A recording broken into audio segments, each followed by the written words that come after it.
Salut tout le monde et bienvenue au podcast Les vraies affaires zéro bullshit. Ici Roch Cholette. Merci beaucoup d'être là. Début de semaine aujourd'hui en ce lundi. Merci beaucoup déjà, je vous le dis, de partager, parce que vous le faites de façon constante. Merci de partager le podcast, mais gênez-vous pas ou bien commenter ou mettez un thumbs up ou un like ou peu importe, une interaction. Ça nous aiderait grandement. J'ai hâte aussi à la fin du podcast de vous parler de notre collaborateur ou commanditaire de cette semaine. C'est quelque chose d'assez extraordinaire, vous allez voir. Vous allez découvrir, je pense, quelque chose comme moi j'ai découvert. Donc, le sujet d'aujourd'hui, c'est un peu en lien avec mon week-end à Toronto. Steph et moi, on est allés à Toronto de vendredi à dimanche. On est allé voir une partie des Blue Jays.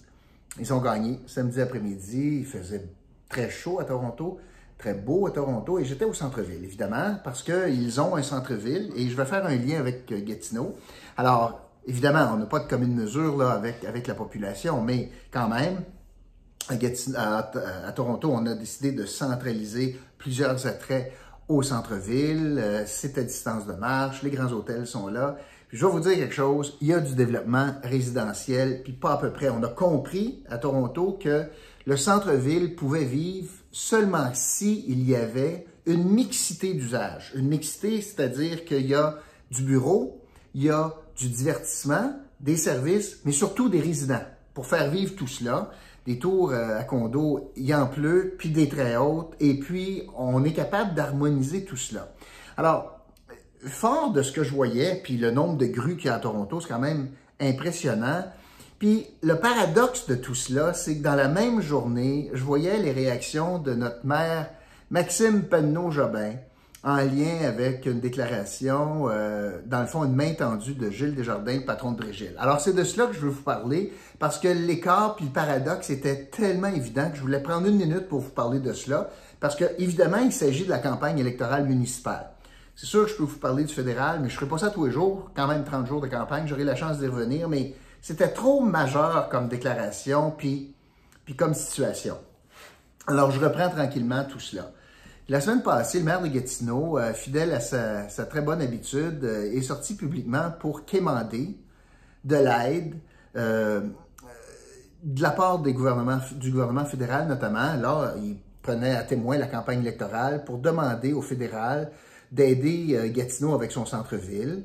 Dans le fond, ce que le maire dit, c'est que quelqu'un d'autre ait le courage de taxer le monde, puis faites-moi un chèque en blanc, puis moi, je vais savoir quoi faire avec, alors que ce n'est pas le cas. Mais c'est ce qu'il demande. Il disait, « Hey, vous devez être au rendez-vous, faites-moi un chèque, tout m'est dû, c'est jamais de ma faute. Alors, le fédéral, vous avez une grande responsabilité au centre-ville, fait que financez tout cela. » Évidemment, ce qu'il ne dit pas, c'est « Et je souhaite que vous taxiez le monde pour le faire à place de Gatineau. » Alors, il lançait donc un appel pour une mobilisation pour relancer le centre-ville qui est durement touché avec le lendemain de la pandémie, puis là, on est en quatrième vague, fait qu'on n'est même pas sorti de là. Pourquoi on est en si piètre position au centre-ville de Gatineau? Il y a plusieurs raisons. Une première raison, c'est très certainement parce que on ne sait pas c'est où le centre-ville. Parce que quand on a des investissements structurants, on ne les fait pas au centre-ville. Gatineau n'investit pas au centre-ville, investit ailleurs. Regardez le centre Slush Poppy, par exemple. Alors, quand on a quelque chose de structurant, il ne met pas au centre-ville. Première raison. Deuxième raison, notre partenaire majeur au centre-ville, c'est la CCN. Même si on a 2 membres d'Action Gatineau sur le CA de la CCN, on ne réussit pas à les faire bouger. Troisièmement, parce qu'on n'a pas de résidents au centre-ville, et c'est la raison principale pourquoi on a de la misère à développer une offre de services adéquate, c'est parce qu'on n'a pas de consommateurs. Difficile de faire venir des consommateurs, des gens qui vont aller au resto, acheter dans une boutique, quand il faut toujours se déplacer en voiture, il n'y a pas beaucoup de stationnement, c'est compliqué, puis tu sais, il y a bien d'autres options que tu peux utiliser, d'ailleurs parce qu'on favorise l'étalement de tous ces commerces-là à Gatineau. Alors, c'est l'autre raison, puis parce que on a des privilégiés, puis on bloque les autres. Alors, c'est pas de bon augure. Alors, il y a plusieurs raisons pourquoi on n'a pas beaucoup de succès au centre-ville. Et là, le maire, donc, lance un appel pour avoir du financement, de l'aide. Et Gilles Desjardins, en réaction, Gilles Desjardins, là, il faut comprendre quelque chose.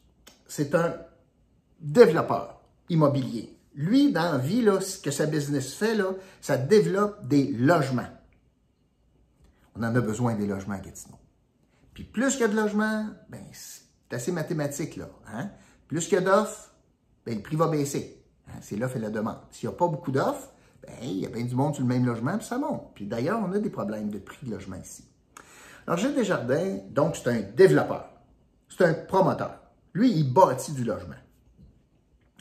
Lui, l'autre affaire, c'est qu'il détient des terrains stratégiquement positionnés au centre-ville. Troisièmement, il y a du cash. Il y a beaucoup de cash. De l'argent sonnant à investir au Québec. Puis cet argent-là, là, ça n'a pas de frontières. Demain matin, il décide d'investir à Ottawa comme il le fait déjà, bien, c'est Ottawa qui va avoir les retombées. Il décide d'investir à Toronto, c'est Toronto qui va avoir les retombées. Alors, c'est pas... il y a le choix, là. Il faut faire attention à ça. Alors, il y a les terrains, il y a la vision, c'est sa business, il y a le cash pour le faire, mais surtout, l'avantage pour Gatineau, puis c'est une chance qu'on a, c'est qu'il croit beaucoup, beaucoup, beaucoup dans notre région.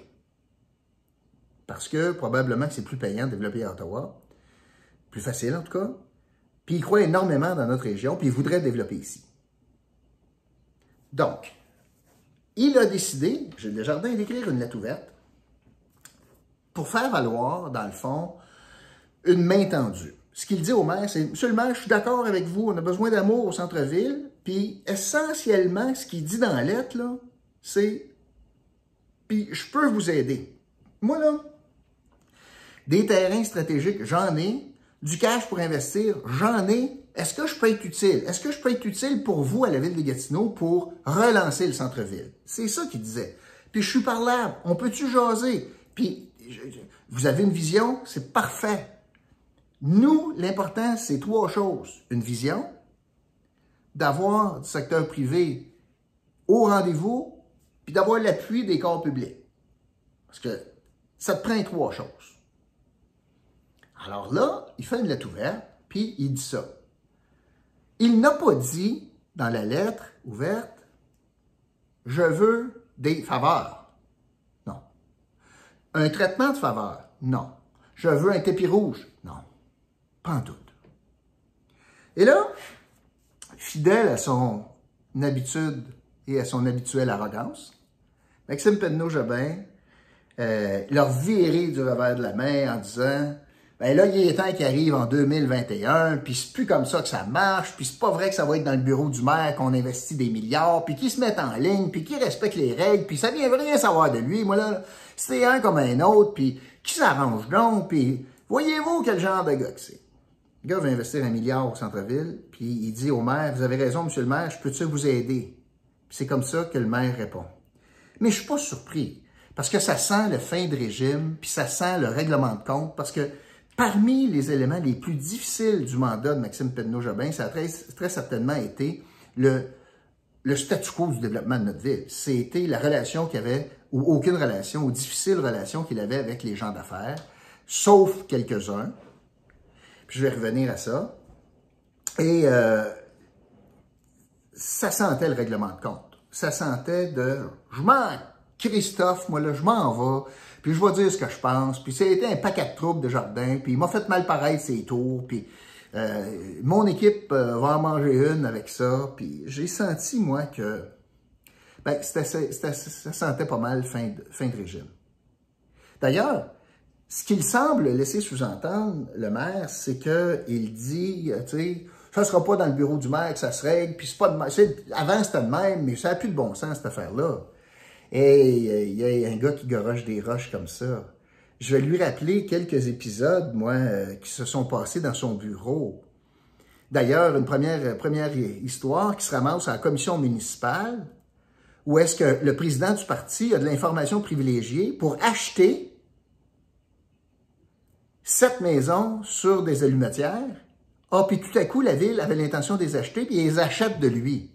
Même le maire a dit « Ouais, il faut falloir qu'on aille à la commission municipale parce qu'il y a eu de l'information de mon cabinet. » Ah, mais il était président de l'Action Gatineau, le gars, hein? Fait que quand il dit, il n'y a rien qui se passe dans mon cabinet, c'est plus de même, ça marche. Deuxième épisode, quand il dit qu'il respecte les règles, combien de fois le maire a changé le PPU du centre-ville pour certains privilégiés? Combien de fois que les règles ont changé pour favoriser du développement, puis il s'en mêlait personnellement? Regardez, pas plus tard que la semaine passée, quand il était bien content d'inaugurer, moi je sais pas, le genre de télétravail sur le toit du parking en disant « Oh, Orchestra, ils sont jamais dans les règles, mais ils nous présentent ça, puis c'est jamais légal, puis on trouve une façon de le faire. » Ça semblait pas être un gars qui disait « Joue by the book », là. Quand il dit d'office, « Oh, ils sont jamais réglementaires. » Bon, ça s'arrange. C'est parce que ça dépend qui ce qu'il demande, hein. L'autre épisode, pensez à Gartin, qu'on a fait les visites, là, puis j'aurai la chance de revenir sur Gartin, parce que laissez-vous pas endormir, là, parce que c'est beau, c'est neuf, c'est sûr, là. Mais c'est quand même dans son bureau que ça a été réglé que sans appel d'offres, 104 millions, puis là, ça a dépassé probablement 124 millions, sans appel d'offres, avec un promoteur qui est allé le voir, dans son bureau. Fait que, pour les leçons, là, on repassera. Surtout quand on sent l'après-commission Charbonneau, il est assez mal placé pour faire des reproches à Gilles Desjardins, qui tout ce qu'il a dit, c'est « Monsieur le maire, je suis d'accord avec vous, moi j'ai des terrains, j'ai des capitaux, je peux-tu vous être utile? On peut-tu travailler ensemble? Moi je suis prêt à investir dans mon centre-ville. » Puis il se fait beurrer, maganer, écorcher par un maire, un petit maire, qui n'a aucune leçon d'éthique à donner à personne. Quand je fais juste prendre les 4 épisodes, puis je pourrais continuer. Mais c'est lui, ça. Mais il y a une extraordinaire nouvelle là-dedans. Oui, il y a une extraordinaire nouvelle là-dedans. Bon, je devrais dire plus qu'une.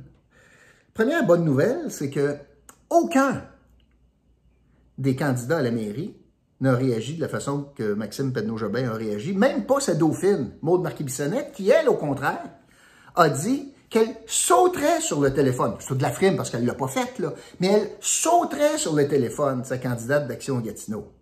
Croyez pas un mot de ça. Mais même elle est obligée de désavouer son maître à penser. Parce que ça n'a pas de bon sens faire de la politique revancharde comme ça.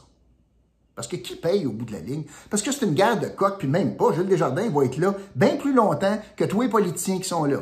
Fait que c'est pas une guerre de coq, mais c'est Maxime Pedneau-Jobin qui n'avait sur le cœur.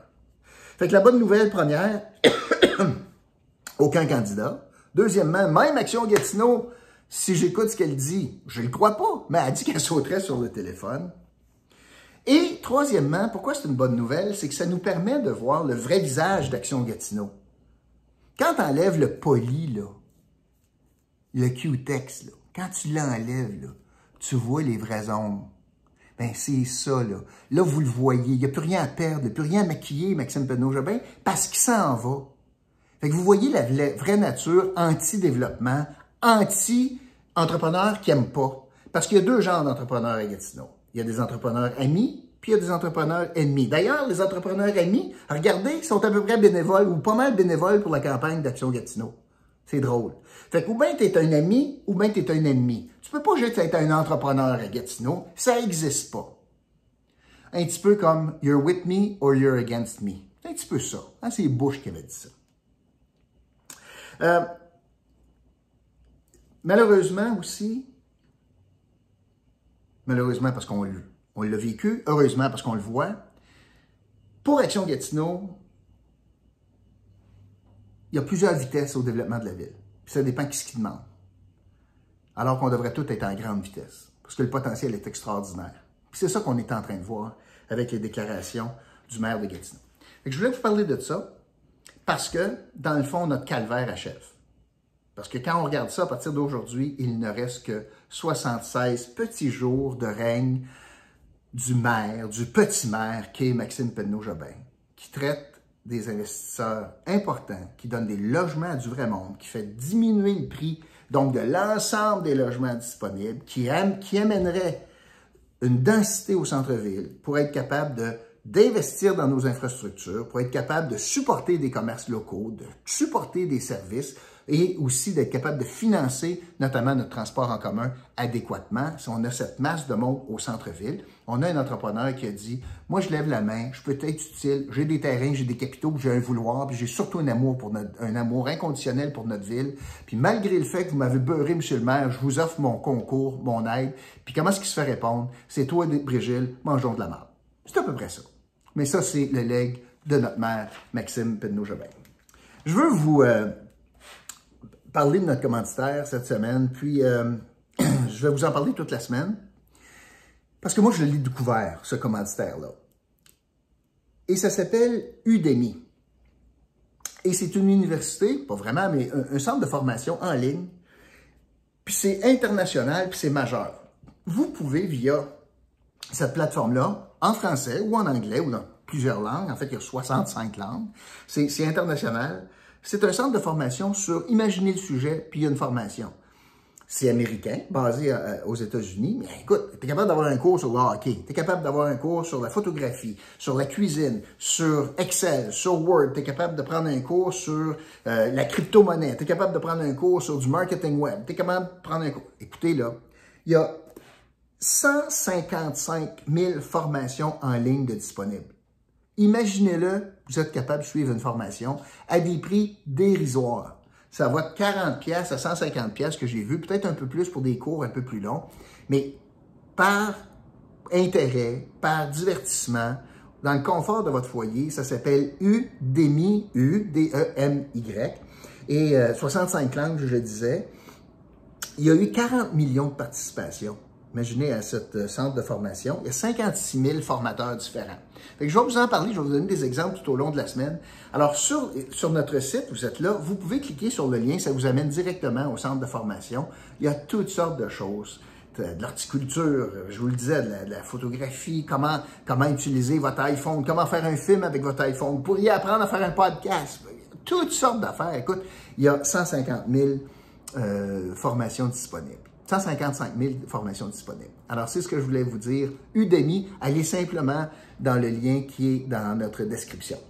Voilà, c'est tout pour aujourd'hui. Merci beaucoup d'avoir été là, puis je vous retrouve demain pour un autre podcast, Les vraies affaires zéro bullshit. Salut tout le monde.